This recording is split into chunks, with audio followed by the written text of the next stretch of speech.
Bau's jeans, you are missing out. Mott & Bow is the #1 premium denim company in comfort and style. Their jeans have dynamic stretch technology to provide absolute flexibility and make them perfect for everyday wear. The denim comes from some of the best denim mills in the world, so their jeans look great and last a very long time. They are probably the most comfortable jeans you'll ever wear. Head on over to mottandbow.com for the perfect balance of fit, style, and comfort. Let's start the bidding at $5 million. Thank you, sir. These people of privilege hoarding the financial advantages for far too long. 7.5 at the back. Look at them, unaware that Robin Hood Gold members now enjoy the VIP treatment. $10 million on the The right. 3% IRA match on retirement contributions. 11 million, sir. Once they discover their privileges are no longer exclusive, their fragile reality will plunge into disarray.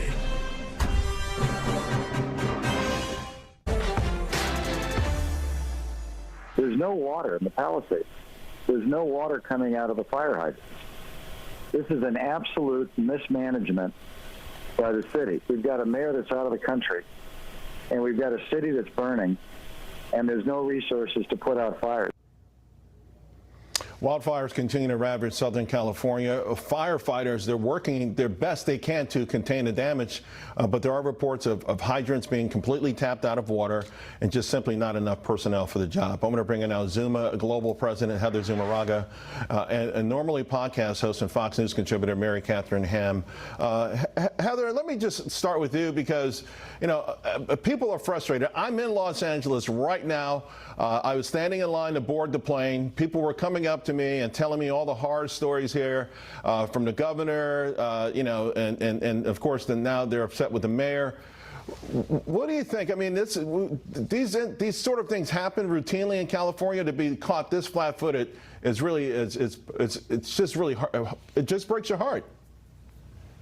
It is heartbreaking, and our thoughts and prayers are with all of our clients, partners, and friends on the West Coast in that area as well. And it's not just the fire, Charles, but it's the smoke, it's the quality, the air quality, the fumes as a result of that. So I'm glad you're safe, but these type of 40 to 60 mile per hour wind gusts, none of the fires have been contained. As you said, the city, there's a lot of local residents that are really angry at city officials. It's going to cost an estimated $10 billion maybe to repair. And where are they? Where are the tax-paying dollars that support resources during times of crisis where the fire hydrants don't have water, you don't have the resources to fight this? Like you said, right. It has happened in the past, right. And I don't know, where's the city when you need them? MK, you know, I'm seeing these stories about DEI policies that stop them from hiring white firefighters, you know, the inability to do proactive things. And a lot of folks are saying a big part of this problem, this catastrophe, could have been avoided if politics hadn't gotten involved. Well, look, I think it's hard to tell anything that's causal in the first few hours here. However, what we do know is that California's not great at governance, that LA's not great at being prepared for such things. There were warnings that this could happen several days ago. We've known in the past that the Santa Ana winds come seasonally. That's a thing that everyone is aware of. A disaster is a disaster. Some terrible things are going to happen no matter how well prepared you are. But you can set the table as a leader in your city or your county right. or your state with government resources and private resources to be as ready as possible. And it's very clear that that is not what was happening here. And I would note that Gavin Newsom held a special session in the legislature, like an emergency session. But the emergency session was not to deal with actual emergencies. The emergency was designed to deal with resistance to the incoming Donald Trump administration. So I would say, first of all, for that administration, that they should put a point person on recovery in California and recovery in Western North Carolina to correct the problems with government response in both of those places as soon as they get into office. I'm running out of time. There's like so many topics we're not going to get to. So I want to get to two at the top here. MK, let me start with you. I talk a lot on this show about the birth fertility crisis. Right? It was in Europe. Now it's here in America. A great paper came out recently that suggested this is just part of when economies change to this point where generational and gender conflicts result in a rapid decrease in total fertility. In other words, our society is a victim of its success, and the more successful we are, the more danger we face of not having enough kids. Well, number one, I'm doing my part. I got 4 here, 3 of 4 were sick yesterday. That's why I started with you. It starts at home. But look, I think the problem that we have is when you look at European countries, Scandinavian countries that have put in policies designed with money or incentives to incentivize families to have more kids, it actually doesn't end up working that well. So the things that you would think sort of intuitively might work don't. You actually have to have a cultural change inside your country to support family-friendly environments. You know, play places at the McDonald's, which have basically disappeared post-COVID. That's something I notice when I'm on road trips. There are many things that you can do to set up to make it easier for families to exist and create, frankly, those villages that they do need. Heather, I got a minute and a half to go. I just want to ask you about J.P. Morgan. They're insisting now that people must come back to the office, right? Everyone's gotten comfortable with this sort of work from home thing, although we're down to about 40, 35%, 40%. Can we really continue to have the economy that's got us to #1 in the world with this work from home policy? I tell you, for my own company, I hate it. Right. I say no. Bring them on back, Charles. Get out of your pajamas. Not you. You're always in a nice suit and tie. You know, give your local dry cleaners some business. Get out of the slippers and come on back. Diamond's not alone in this category. The U.S. largest bank employs 300,000 people. And so I think a lot of other banks have or will already follow suit, such as Goldman was first in 2021 to say, hey, come on back, even before COVID ended. And now you have Citigroup, for example, that they have a hybrid approach. But, I think ultimately, if you want to share a cohesive team, have the same corporate culture and values, ideas, and beliefs, it's really hard remotely. It can't replace those in-person meetings. I mean, there is something to be said for Microsoft Teams and Zoom and how that has reshaped financial services and the banking industry. But at the end of the day, it's in person. Yeah. Heather, MK, there's so much more we could cover, and we will next time. Thank you both very much. Liz Claman knows that CES, the best place to be if you're in the tech world or the stock market world these days. Yeah, the tech market, the stock market, and the breaking news area here. Heartbreaking live pictures we need to show you right now, Charles, from Pacific Palisades, California, where 5 major fires are burning out of control throughout the state. They have now turned deadly. What you are seeing here, maybe we can take this full screen, is absolute devastation. This is an area in Pacific Palisades right now where you see the smoke and the fire in the background and cars and complete burned out structures. You can't even tell if that was a store or a home. Pacific Palisades, of course, right up against the Pacific Ocean. It's the area right before Malibu and just very close to Santa Monica. This is obviously just a terrifying picture you see. We understand 2 victims from the fires that have now destroyed more than 1,000 homes and businesses.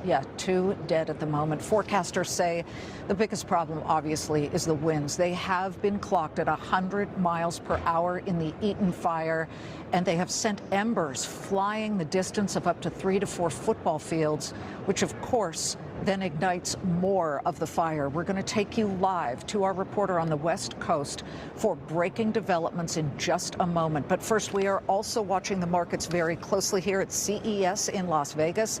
The major averages are trying to at least spring into the green. About an hour ago, they were all green after the Federal Reserve released minutes from the December meeting. They showed the Federal Reserve members were undecided on the pace of rate cuts, and you could call the markets a little undecided at the moment. Dow is up 31. It had been down 200. We've got the S&P up just 2 points.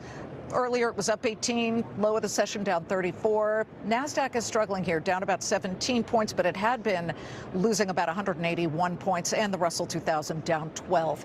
It is day 2 of the world's largest technology show, and today what we've done is we've moved from the Convention Center Central Hall to West Hall, which has evolved over the last several years into one of the world's biggest auto shows.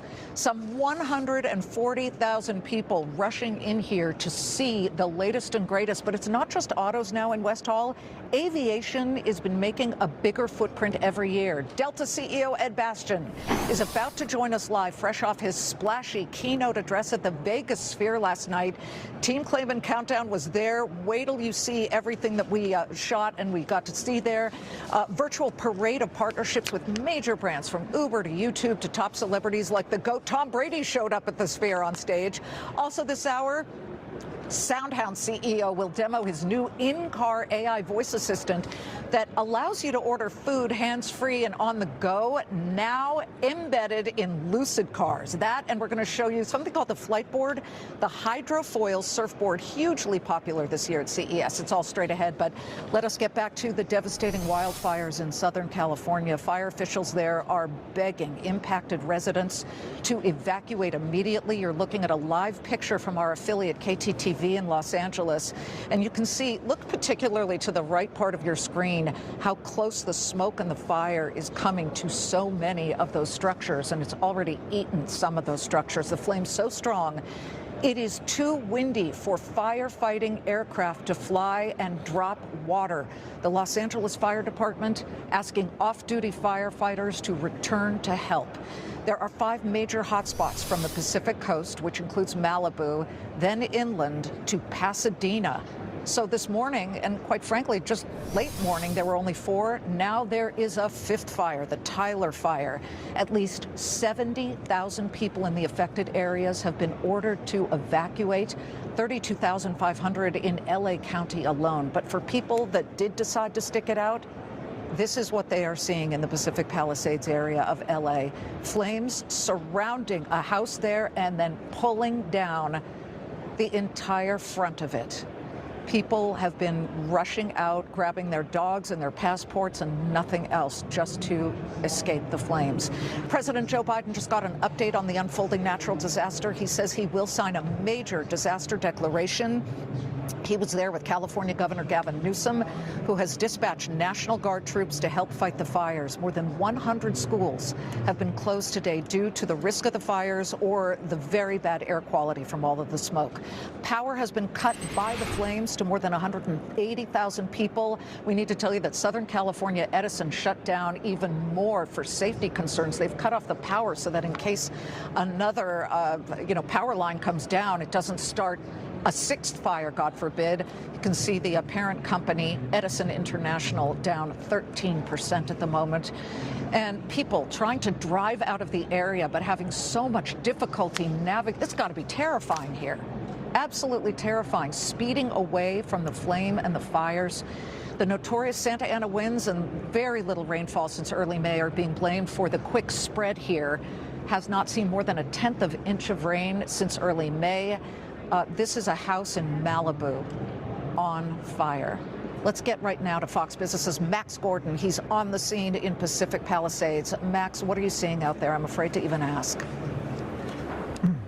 Hey there, Liz. Well, I know that you're from the Los Angeles area, so you know this place where we are. We're just a little bit east of the intersection of Pacific Coast Highway and Sunset Boulevard. This is a mobile home community that you can see around me has been devastated. We have what looks to be a Cybertruck burnt to the ground, home after a home here reduced to ashes. Now, there are still homes on fire around us. You can see up on that ridge line, I believe that's along Sunset Boulevard. We have a home there still ablaze. We've been hearing booms and bangs as canisters of propane and potentially maybe ammunition have been going off in the fires. Now, you can see all around us, it looks essentially like a lunar landscape. And unfortunately, we've continued to see houses burn to the ground. This one right here next to the dark mobile home that you can see there, we saw it begin to burn this morning. And the owner of this home actually just came here to talk to us. Take a listen. I think this will go down as one of the craziest emergencies in California history. I mean, we've never seen a firestorm like this. It's a house. Maybe it's time to reset our attachment to material and live more in the present. LA County fire officials say that around 1,000 buildings have currently been burned.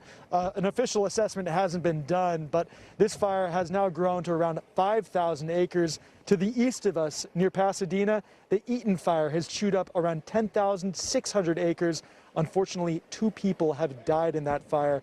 A horrible situation playing out all across Southern California right now. Back to you.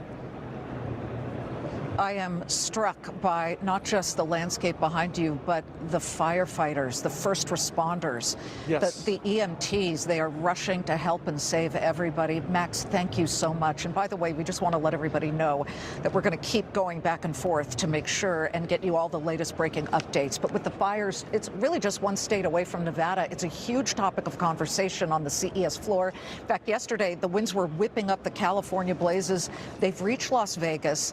We do have a live shot of the Allegiant Stadium right now by the Vegas Strip from the Earth Cam. Yesterday, winds here were clocked at up to 50 miles per hour, and some of the entrances at the convention center where CES is happening had to be closed for fear that the high winds might dislodge some of the CES signage overhead. Markets, let's get to that. They've been blown around this session as well, swinging from red to green to red to green to mixed at the moment. We've got about 52 minutes left to trade today. A reminder that the U.S. financial markets are closed tomorrow for President Jimmy Carter's National Day of Mourning. But let's take you to the intradays here. Pre-market stocks were down. Then the markets opened, and we can show you the Dow Jones Industrials here, opened mostly lower, and then you can see the popping up and down, in and out of the green. 11:30 a.m. up, and then went south again. Then about an hour ago turned higher after we got the FOMC minutes from the December Federal Reserve meeting, where the Fed cut rates for the third time in a row, but said it expects the pace of interest rate cuts will be slower this year because the economy is pretty strong. NASDAQ right now down 34 points. Interesting point to reveal that was coming out in the minutes. Federal Reserve officials noted that new inflation risks around President-elect Trump policies could have on the U.S. economy, specifically changes in immigration and tariffs. And that, of course, was something that was talked about then. We will see what happens at the January meeting in just a couple of weeks. Then we got some economic data. December jobs report release on Friday. That's coming out. We got data that showed private sector job creation. It's the precursor, the ADP, in December eased more than expected. About 122,000 jobs were created. The estimate was 140,000. And so you see a little bit of confusion with the markets right now. Let's look at some individual names here. Palantir Technologies falling for a third straight day after Cathie Wood's ARK investment unloaded more shares. The software company was one of the biggest gainers in the S&P in 2024, skyrocketing more than 340%. But now the stock's seen a wipeout of about 16% over just the past 3 days. Right now, it's down about 2.5%. That's just one of the many names we're watching. Let's get right to the floor show. With us now, Crescent Capital CIO and founding partner Jack Ablin, and here by my side in Vegas at CES is Carnivore Trading CEO Dutch Masters.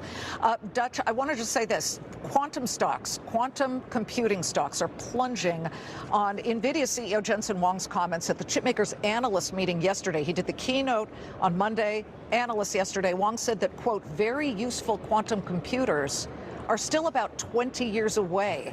So no wonder much of the tech sector isn't doing so well today. But what do you make of that? Because you're always looking at sort of the next big thing and the momentum names that you believe will really soar. That's right. You're absolutely right. Momentum names and what's the next big thing and what's the market going to reward. The market always rewards innovation, and quantum was hot. And I just think I think he killed the trade. I think he killed the trade for a while. Just by saying that? I think so. I mean, when a stock drops 50% in a day, and a lot of those have today, that makes it kind of tough to come back. We still have 2 or 3. And we're going to stick with them and just ride them out. Well, one of them is QuantumScape that you like, right. Seeing the largest percentage drop since, I think, August of 23. Yeah. Good job, Dutch. Let me get to Jack Ablin right now. We've got Jensen Huang, Jack, on the screen here from his Monday keynote where he was playing Captain America with his gigantic Blackwell chip that is running all of the data centers. But take it beyond technology, because you have said that you kind of feel that this is one of these areas that's a little bit overvalued here. How are you judging the overvaluation of the S&P 500? Do you look at treasury yields? What are you looking at specifically? Sure. No, great question, because what we typically do is look at the forward earnings yield. You just take the reciprocal of the forward PE ratio and you get a yield. And that right now at 25 times is 4%. And then we compare that to the 10-year BBB bond yield, which right now is 5.7. Historically, those two numbers should be right on top of each other. That suggests to us, at least from a valuation perspective, that stocks are about 20 to 30% overvalued relative to bonds.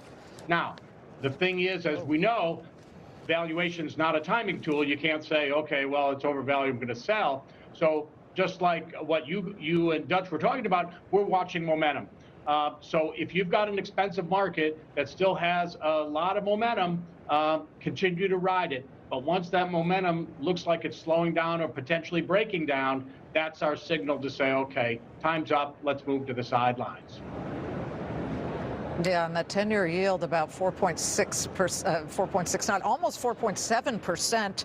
As we look at that, that would be a 9-month high. So I think that's interesting, and it's good, Dutch, to let people know how you and Jack and the big market gurus here are valuating stocks. But you look through a different prism, do you not? I mean, you're picking stocks like Atlassian and Snow.